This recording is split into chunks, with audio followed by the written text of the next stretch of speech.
Hello నమస్తే, welcome to show time. నేను తరంగిణి.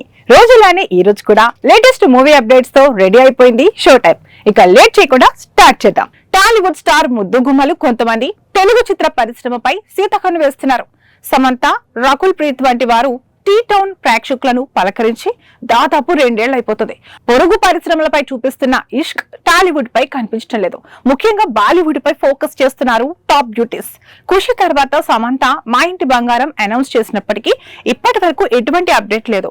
Telugu audience తో దూరంగా ఉంటుంది, కానీ నార్త్ బెల్ట్ ప్రేక్షకులతో ర్యాపో మెయింటైన్ చేస్తుంది. సిటాడల్ తర్వాత రక్త బ్రహ్మాండ్ సిరీస్ తో బాలీవుడ్ లో బిజీగా మారిపోయింది శామ్. ఇప్పుడు సమంతనే ఫాలో అయిపోతున్నట్లు కనిపిస్తుంది రాశి ఖన్నా. నాగ చైతన్య థ్యాంక్ యూ తర్వాత మరో తెలుగు మూవీలో కనిపించలేదు రాశి. ఈ 2 ఏళ్ల పాటు తిరు, సర్దార్, యోధ, RNY4, సబర్మతి రిపోర్ట్, అగత్యతో బాలీవుడ్, కోలీవుడ్ ప్రాజెక్టులతో హాయ్ చెప్పింది అమ్మడు. ప్రెసెంట్ తెలుగులో సిద్ధు జొన్నలగడ్డతో తెలుసు కదా యాక్ట్ లో చేస్తుంది. ఈ సినిమాతో నీరజ కోన దర్శకురాలిగా ఇంట్రడ్యూస్ అవుతుంది. రాశి చేతిలో ఉన్న ఏకైక సౌత్ ఇండియన్ ప్రాజెక్ట్ ఇది. మరో తెలుగు మూవీకి కమిట్ అయిన టాక్ లేదు. తెలుసు కథతో పాటు హిందీలో టైం అనే సినిమా చేస్తుంది రాశి ఖన్నా.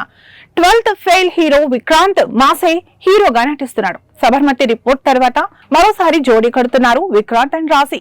ఇదే కాకుండా Raj and DK hit series ఫర్జీలో సీక్వెల్ లో కూడా నటించబోతుంది. రీసెంట్లీ ఈ విషయాన్ని లీక్ చేసింది అమ్మడు. ఫర్జీ 2 కోసం Raj and DK script work చేస్తున్నట్లు వెల్లడించింది. ఇలా హిందీలో బిజీగా ఉంటూ తెలుగులో అరకొర సినిమాలతో సరిపెట్టేస్తుంది భామ. ఇవి షో టైమ్ అప్డేట్స్. మరిన్ని అప్డేట్స్ తో మళ్ళీ కలుద్దాం. Until then bye by.